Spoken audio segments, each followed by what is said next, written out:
D व्याकरण का समास टॉपिक।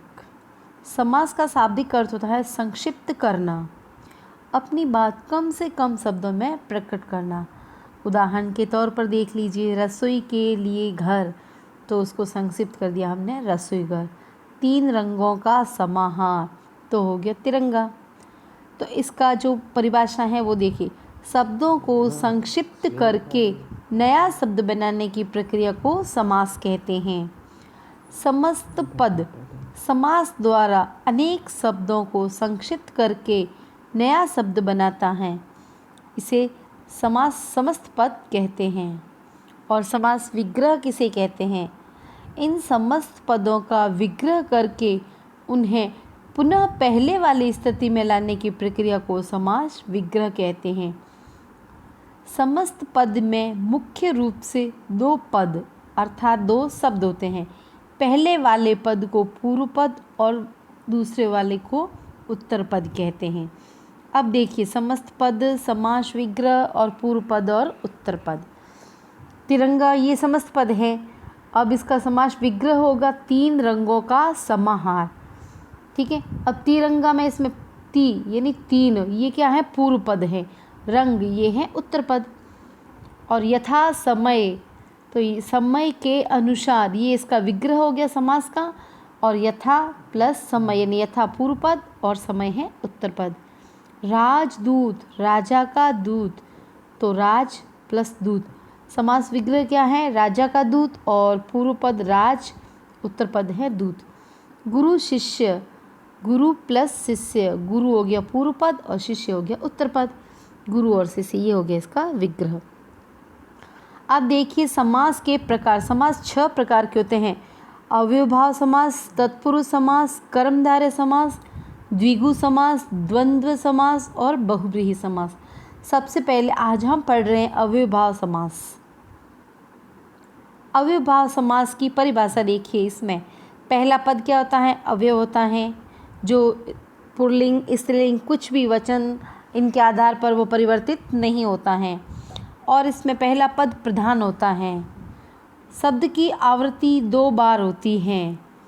इसका समस्त पद भी अव्यय होता है, अर्थात यह लिंग, वचन और कारक की दृष्टि से नहीं बदलता है। अव्यय किसे कहते हैं? कि जो लिंग, वचन, कारक की दृष्टि से जो शब्द नहीं बदलते हैं उसे अव्यय कहते हैं। तो इसकी आप परिभाषा याद कर लीजिए। पहला पद प्रधान होता है, पहला पद अव्यय होता है और शब्द की आवृत्ति 2 बार होती है। अब आप इनके उदाहरण देख लीजिए।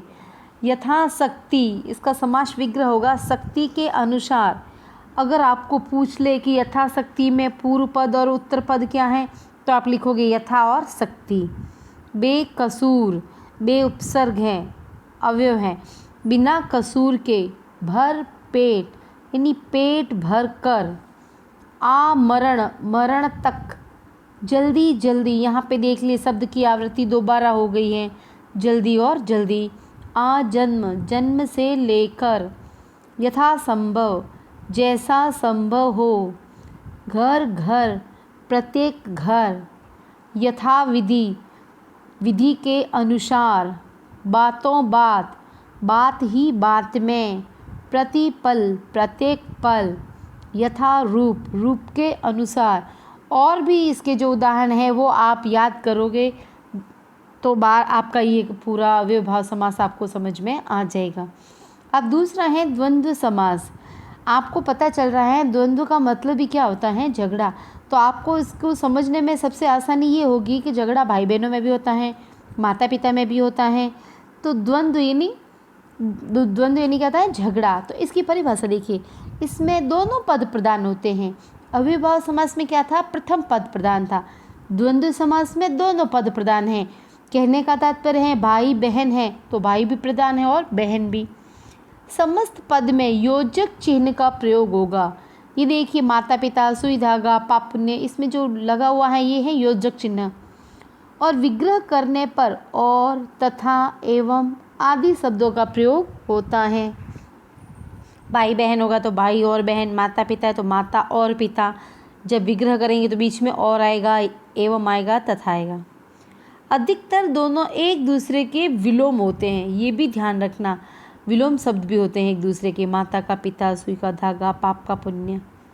अब उदाहरण देखिए, समस्त पद, माता पिता, माता और पिता, सुई धागा, सुई और धागा, पाप पुण्य, पाप और पुण्य, गुण अवगुण, गुण और अवगुण, श्याह सफ़ेद, श्याह यानी श्याम होता है, श्याह और सफ़ेद, अन्न जल, अन्न और जल, गुण दोष, गुण और दोष, आकाश पाताल, आकाश और पाताल, दाल रोटी, दाल और रोटी, गुरु शिष्य, गुरु और शिष्य, धर्माधर्म, इसमें क्या संधि भी हो गई है, धर्म प्लस अधर्म, तो धर्म और अधर्म।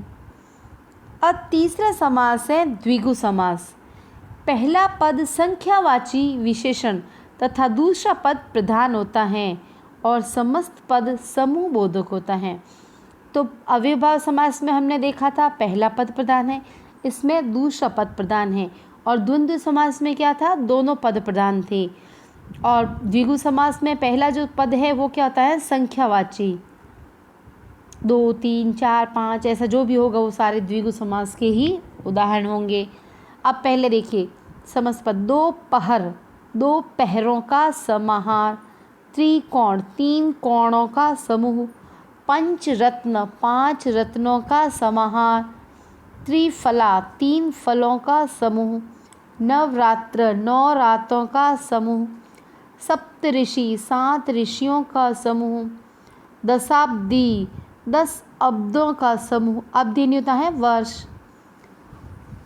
शताब्दी, शताब्दी, 7 शब्दों का समूह, चतुर्वेद, 4 वेदों का समूह, त्रिभुवन, 3 भुवनों का समूह, सप्ताह, 7 अहनों का समूह, अहन यानी दिन।